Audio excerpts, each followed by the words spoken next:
Plaisir de vous avoir avec nous dans cette nouvelle édition de Gatingo. Madame, Monsieur, bonsoir et bienvenue. La Russie a réagi à l'annonce de la mise en place de la force unifiée de la Confédération de l'Alliance des États du Sahel. En tant que partenaire engagé aux côtés de ces trois pays, la Russie, par l'intermédiaire de son représentant auprès des Nations Unies, Vassili Nebezia, a salué cette décision, estimant qu'elle contribuera ainsi au renforcement des capacités militaires de la région. Nous saluons la décision de créer une force conjointe dans le cadre de l'Alliance des États du Sahel afin de coordonner les efforts de lutte contre les groupes terroristes. Les troupes de l'AES ont déjà mené avec succès des raids conjoints contre les bastions terroristes. Outre les mesures collectives, les pays de l'Alliance prennent également des mesures individuelles pour améliorer le potentiel de combat de leurs propres forces armées, a-t-il affirmé. Vassili Nebezia, le représentant de la Russie auprès des Nations Unies, a également expliqué que cette posture des trois pays de s'appuyer sur leurs propres forces résulte de la volonté des pays occidentaux de maintenir leur présence militaire en Afrique sous prétexte de lutter contre le terrorisme, ce qui engendre de nouvelles menaces pour la sécurité de la région.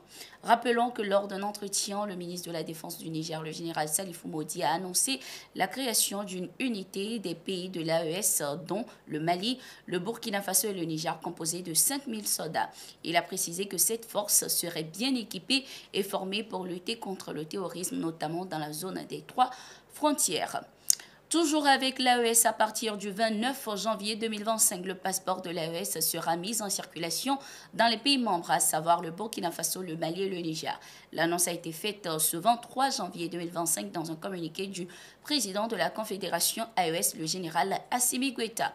Le communiqué précise que les citoyens détenteurs de l'ancien passeport arborant le logo de la CEDEAO en cours de validité peuvent le faire remplacer par le passeport de l'AES conformément aux règles en la matière. Le général Assimi Goïta a également rassuré les populations en affirmant que toutes les dispositions nécessaires seraient prises pour garantir l'effectivité de la libre circulation des personnes et des biens au sein de l'espace confédéral.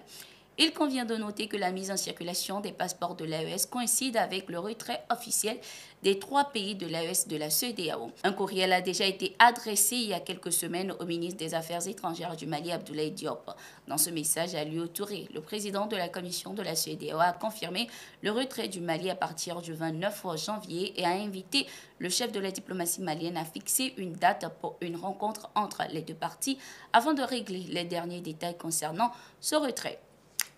Une ambassade russe sera bientôt installée au Niger. C'est ce qu'a annoncé la porte-parole du gouvernement russe, Maria Zakharova. Elle a également annoncé l'ouverture de ces ambassades russes en Sierra Leone et au Soudan du Sud. La porte-parole a souligné à cet effet que les missions diplomatiques russes dans ces pays africains répondent à la volonté commune avec les pays africains de porter la coopération multiforme à un niveau supérieur. Elle a également précisé, je cite, « En 2023, des ambassades russes ont été ouvertes au Burkina Faso et en Guinée équatoriale et celle du Niger ainsi que celle de la Sierra Leone, marquant ainsi la reprise d'activité interrompue en 1992 pour des raisons financières. Nous espérons vivement qu'une décision officielle concernant l'ouverture des ambassades dans ces trois pays sera prise dans un avenir très proche. » Fin de citation.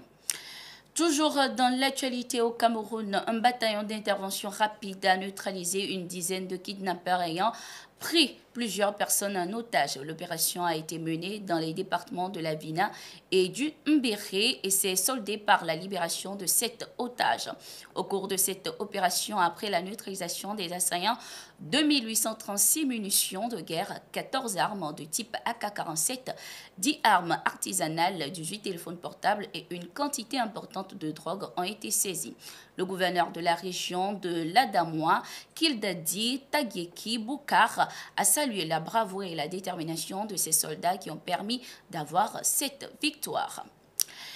La révélation du général Salifou Modi concernant le blocage des matériels militaires du Niger au Bénin continue de susciter de vives réactions sur le continent africain.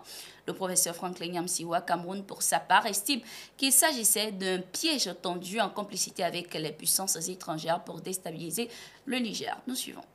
L'embargo sur les armes est un moyen constant utilisé par l'impérialisme pour soumettre des nations, soumettre des États qui ne se sont pas alignés derrière sa politique. Voilà la vérité dans cette affaire. Patrice Talon n'est qu'un pion du néocolonialisme et de l'impérialisme. Il agit sur l'ordre de ses maîtres. Lui tout seul, la talon. En 24 heures, l'armée nigérienne récupère tout son matériel. Elle peut même récupérer plus à Cotonou. Mais l'armée nigérienne a compris que les impérialistes et les néocolonialistes sont tapis dans l'ombre. Et que, sous couvert de défendre leur allié, le Bénin, ces armées néocolonialistes et impérialistes ne rêvent que de détruire entièrement les pays de l'AES qui ont refusé de continuer à servir de vache à lait. D'accord? Vache à lait à la cupidité du colonialisme, du néocolonialisme et de l'impérialisme occidentaux et moyen-orientaux. Et puis nous rappelons que lors d'un entretien, le ministre de la Défense du Niger, le général Salifou Modi, a indiqué que des matériels militaires du Niger sont bloqués au Bénin sans donner d'autres précisions. Ainsi s'achève cette édition. Merci d'être resté avec nous. Nous sommes en continu sur nos différentes plateformes. À tout de suite.